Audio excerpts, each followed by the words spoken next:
How's it going, everybody? Welcome to the channel. The Idea of You is a movie that I had no interest in. However, I do have a soft spot for rom-coms because even though we know exactly the structure of what a rom-com is, we know exactly how the movie is going to begin, we know exactly the beats it's going to take, and we know how it's going to end. But if you make a rom-com charming enough, if you make it satisfying enough, and if you make it really enjoyable, then for 2 hours, I will believe in love. And so in The Idea of You, you have Anne Hathaway, who plays a 40-year-old single mother who begins an unexpected romance with 24-year-old Hayes Campbell, the lead singer of August Moon, the hottest boy band on the planet. Now, I didn't know really much about this movie. I didn't even know it was based on a book because, quite frankly, I don't like reading books, especially if they're going to be making a movie based on that book. But upon doing some extensive research for this movie, I did find out that this was a Harry Styles fan fiction, and you can definitely see it from beginning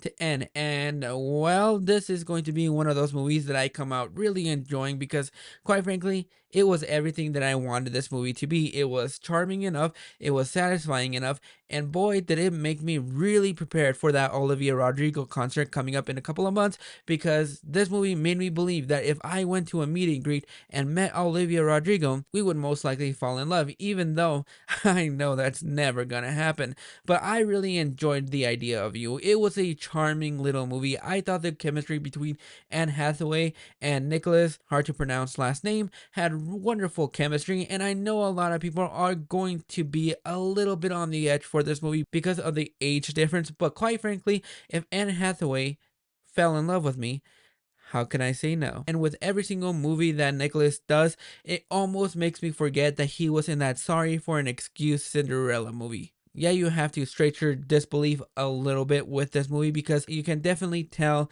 that it was fan fiction. But quite frankly, I really enjoyed this movie, even if I did feel like it was stretched out for a little bit longer than it should have. I really love Anne Hathaway in this movie. She feels a little bit more comfortable in this scenario. Really, when you break down this movie, it's exactly what you think it's going to be. You know exactly the beats that this movie is going to be taking. But like I said, you have to have those checkbox if you're a fan of rom-com, because if your movie is not charming enough, if the chemistry between the leads aren't there, then your rom-com is going to fall apart. And I think this movie did what it needed to do in order to fulfill its fantasies and trying to be somewhat original to a certain point. But then we get into the third act, and I think that is where the movie becomes a little bit more messier. A lot more drama gets torn in here. But what I think this movie does well is it delves into what happens when a celebrity dates a regular normie and what happens to that normie's family. I think they pulled that off really well. Yeah, it gets a little bit more melodramatic towards the end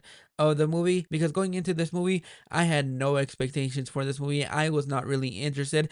I accidentally missed my screening for this movie last Wednesday, but color me surprised because I thought this was pretty enjoyable. It's charming, it's funny, it has some great performances from Anne Hathaway and Nicholas, and overall, I'm going to go ahead and give The Idea of You a 7 out of 10. I really enjoy this movie. If you are a fan of rom-coms, or if you are a fan of Anne Hathaway, you're probably going to enjoy this movie. It's pretty damn charming. You know exactly where you're going to be getting with this movie, and I just came out with a big smile on my face. But those are my thoughts on The Idea of You. Have you guys checked it out, or are you planning on checking it out? This movie is now streaming on Amazon Prime, so go ahead and check it out and drop your thoughts in the comments below, and until next time.